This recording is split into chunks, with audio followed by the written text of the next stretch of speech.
여러분 안녕하십니까? 장 초반부터 보합권에서 눈치를 보던 코스피가 그 흐름 그대로 장을 마칠 기세입니다.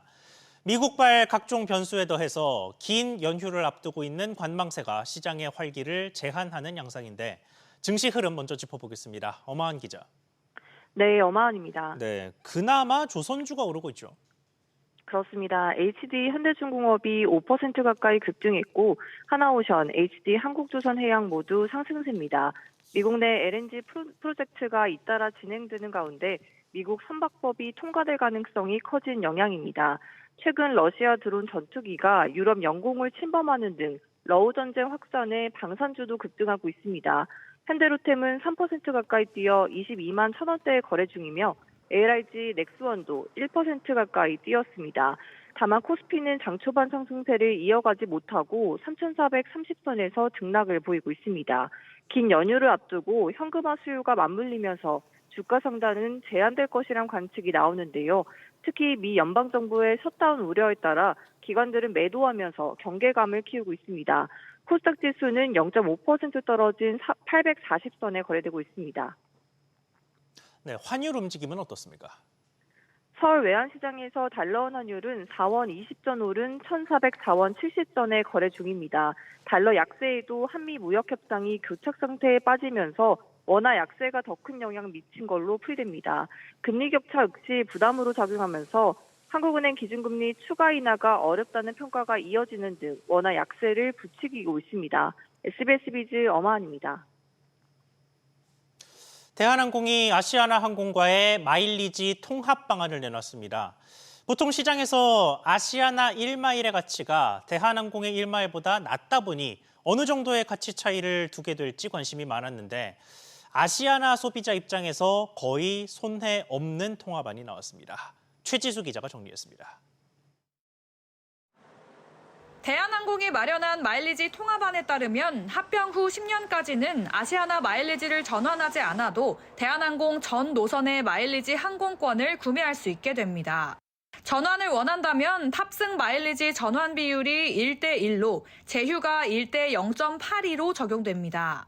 예를 들어 A씨가 아시아나 탑승 만 마일리지, 제휴 만 마일리지를 전환하면 대한항공 18,200마일리지로 적립됩니다.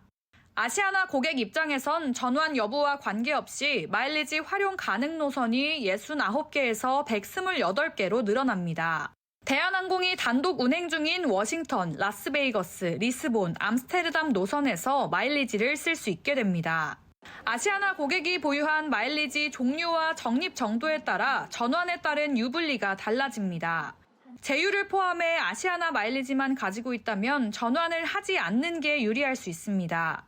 아시아나 마일리지를 소액만 보유하고 대한항공 마일리지가 많다면 전환해서 합쳐서 쓸 때 항공권 선택폭이 넓어질 수도 있습니다.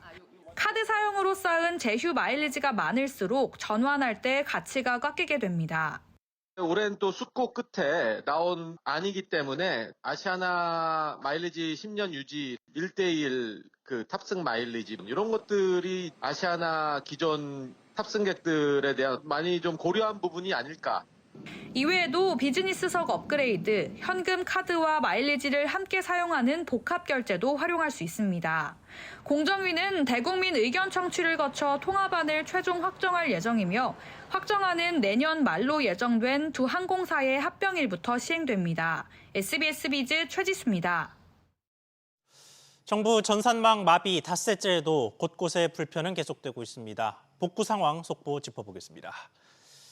큰돈이 오가는 주택 거래와 얽혀서 특히나 걱정이 컸던 부동산 거래 온라인 신고가 재개됐습니다. 주민등록증 조회도 가능해졌는데 취재기자 연결해 보겠습니다. 최나리 기자. 네, 최나리입니다. 네, 그러면 지금 현재 부동산 관련 서비스는 뭐가 되고 뭐가 안 되는 겁니까? 네, 부동산 거래 관리 시스템으로 우선 신고가 가능합니다. 다만 토지 거래 신고의 경우 부동산 종합공보 시스템상 토지 대장 정보와의 연계가 아직 불가능해서 관할 지방자치단체에 직접 방문해야 합니다. 부동산 매매 신고나 주택 임대차 계약 신고는 계약 체결일로부터 30일 이내에 해야 하는데요. 국토부가 지자체와 협의해 신고 지연 과태료를 부과하지 않도록 조처할 계획입니다. 따라서 이번 사고로 기간을 넘겼을 경우라도 과태료 부과는 걱정하지 않아도 됩니다. 금융거래에서 불편이 컸던 주민등록증 진위 확인 서비스도 함께 재개됐습니다. 행정기관과 달리 금융기관 등에서는 오늘까지도 확인이 제한됐었는데 정상화된 겁니다. 네, 그리고 또 명절을 앞두고 걱정이 많았던 부분이 우체국에서 신선식품의 배송이 유독 늦어지고 있다는 거였는데 이것도 오전부터 재개됐죠. 네, 우정사업본부가 배달 예고 완료 문자 전송 시스템을 복구함에 따라 현재 신선식품 접수가 가능한 상태입니다. 다만 배달 지연 가능성이 있어 이용에 주의해야겠습니다. 아울러 일시적으로 현금으로만 할 수 있었던 소포 상자도 다시 신용카드로 구매가 가능하고요. 착불 안심소포 접수도 가능합니다. 중앙재난안전대책본부에 따르면 오전 10시 기준 장애가 발생한 647개 시스템 가운데 1등급 핵심 업무 21개를 포함한 58.3%가 정상화됐습니다. 한편 금융당국은 이번 상황을 악용한 개인정보 요구 스미싱 발생이 우려됨에 따라 주의 단계의 소비자 경보를 발령했습니다. SBS 비즈 최나리입니다. 삼성그룹의 13개 계열사 노동조합으로 구성된 삼성그룹 노조연대가 성과급 제도 개선을 요구하는 기자회견을 열었습니다. 노조는 이재용 삼성전자 회장이 직접 결단을 내려야 한다며 목소리를 높였습니다. 김한나 기자. 네, 김한나입니다. 네, 구체적으로 노조가 주장하고 있는 내용이 뭡니까? 네, 삼성그룹 노조연대는 SK하이닉스처럼 삼성그룹도 성과급 체계를 손봐야 된다고 목소리를 높였습니다. 직접 들어보시죠. 불투명, 불공정, 불합리한 성과급 제도 개선을 촉구한다. 3층의 최고 책임자 이재용 회장은 즉각 결단하라. 삼성그룹은 초과이익 성과급을 산정할 때 영업이익에서 자본 비용을 제외한 경제적 부가가치 방식을 기준으로 하고 있는데요. 영업이익이 많더라도 비용 규모에 따라 EVA가 낮아질 수 있고 회사 경영상 EVA의 구체적인 수치를 공개하지 않는 점에 대해 노조는 문제라고 비판했습니다. 이에 노조는 영업이익의 15%를 성과급 재원으로 마련하고 상한제를 없앨 것을 요구하고 있습니다.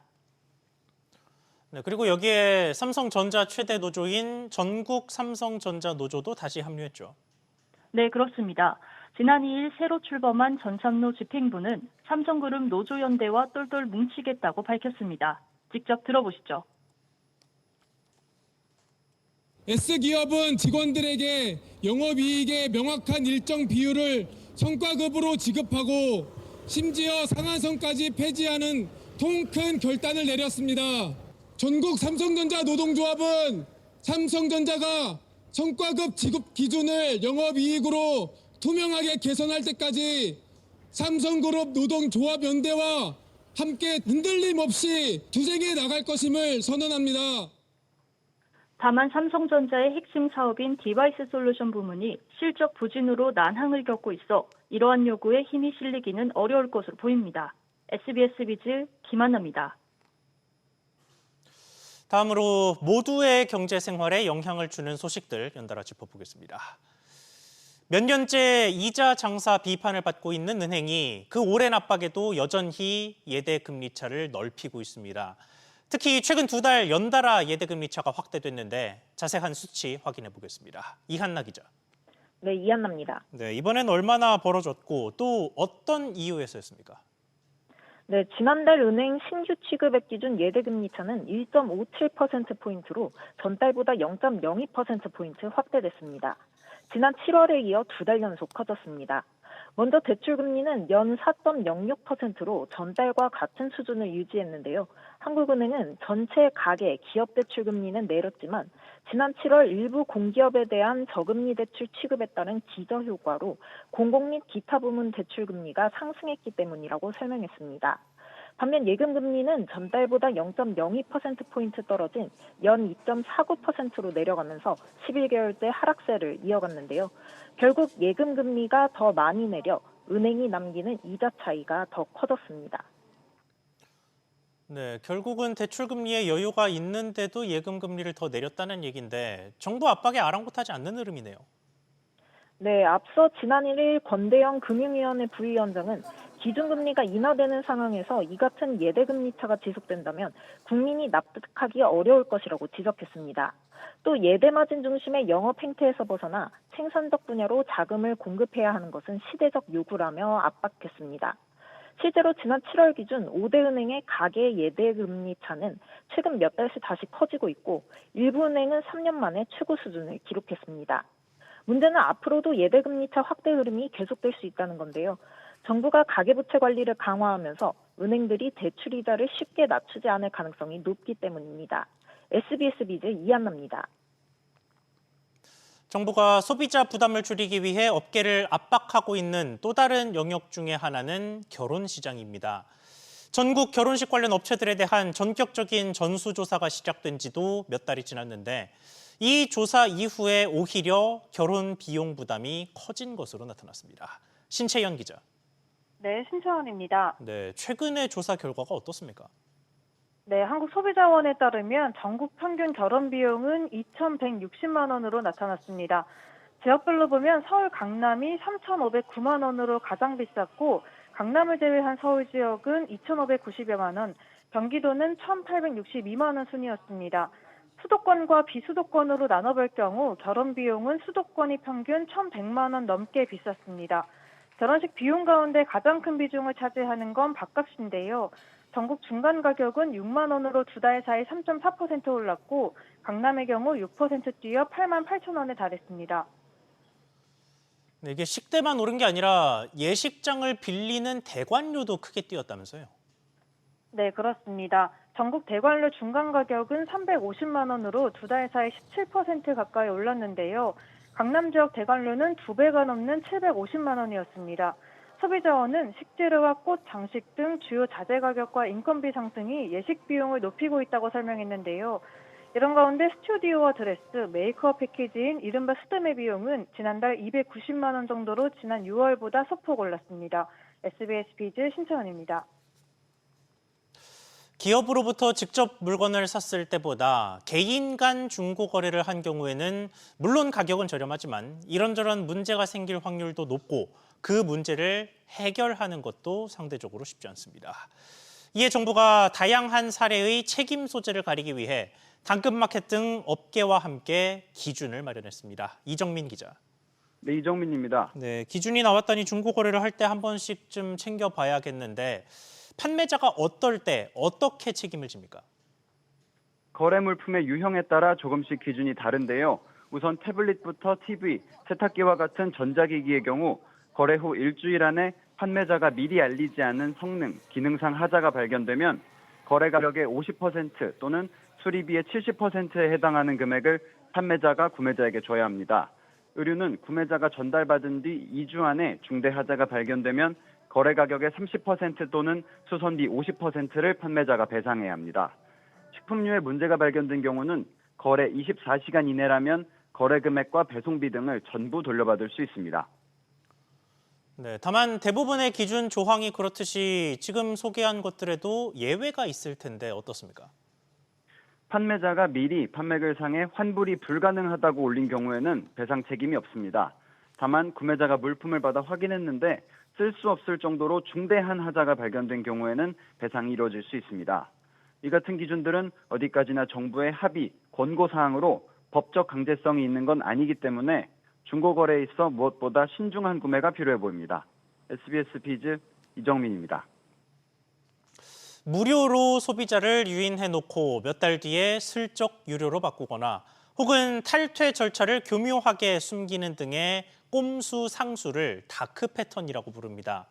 최근 몇 년 동안 정부가 이런 다크 패턴에 근절을 시도하면서 꾸준히 새로운 사례들을 적발해서 막고 있는데 최신 조사 상황 짚어보겠습니다. 김동필 기자. 아무래도 새 수법이 계속해서 나오다 보니까 소비자 스스로도 조심을 할 수밖에 없는데 이번에는 어떤 사례가 나왔습니까? 네, 공정위가 지난 2월부터 7월까지 조사한 결과 총 36개 사업자의 45건의 다크 패턴 의심 사례를 적발했습니다. 취소나 탈퇴 방해가 15건으로 가장 많았고 갱신을 숨기는 사례도 9건이나 있었습니다. 구체적으로는 고객센터 전화 상담으로만 해지 신청을 받은 렌터카 업체다. 무료에서 유료로 전환할 때 사전 동의 없이 확인만 누르도록 한 OTT, 음원 구독 서비스 업체들이 있었습니다.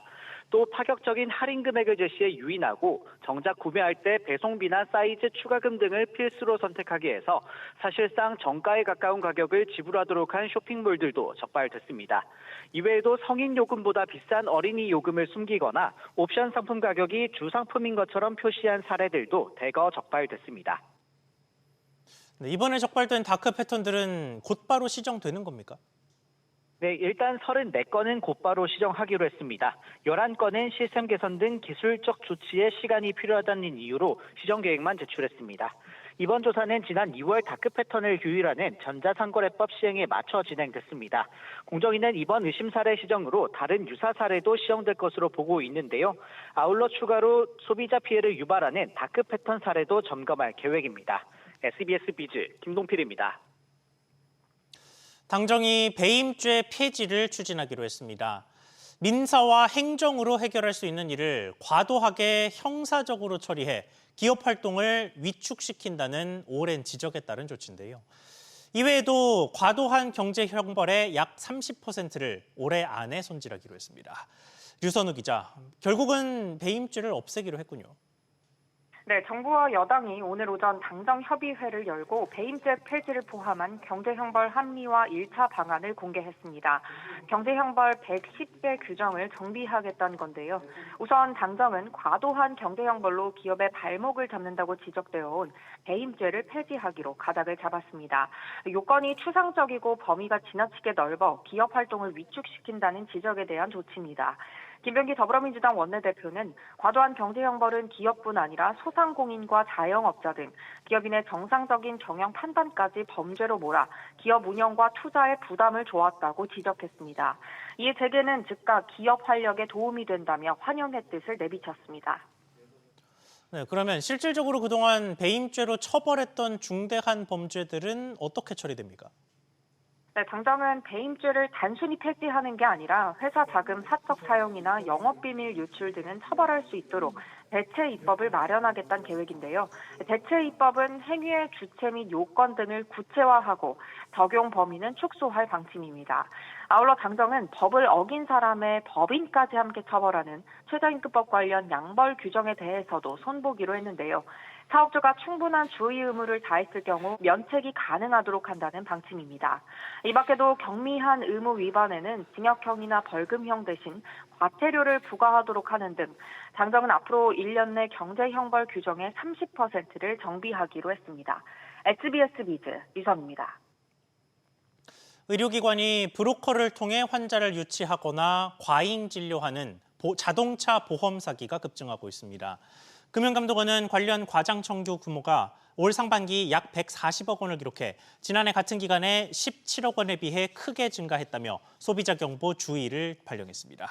금감원은 교통사고 환자가 브로커에 권유해 허위 입원이나 불법 처벽 적용에 동의할 경우 보험 사기에 연루돼 형사처벌을 받을 수 있다고 경고했습니다. 올해 들어 8월까지 국세 수입이 작년보다 28조 6천억 원 더 거친 것으로 나타났습니다. 기획재정부에 따르면 올해 들어 8월까지 누적 국세 수입은 약 260조 8천억 원으로 법인세가 63조 4천억 원을 기록해 작년 같은 기간보다 17조 8천억 원 더 거치며 증가세를 이끌었습니다. 정부가 추가 경정 예산안에서 제시한 올해 연간 국세 수입 예상치와 비교하면 8월까지 70.1%가 거쳤습니다.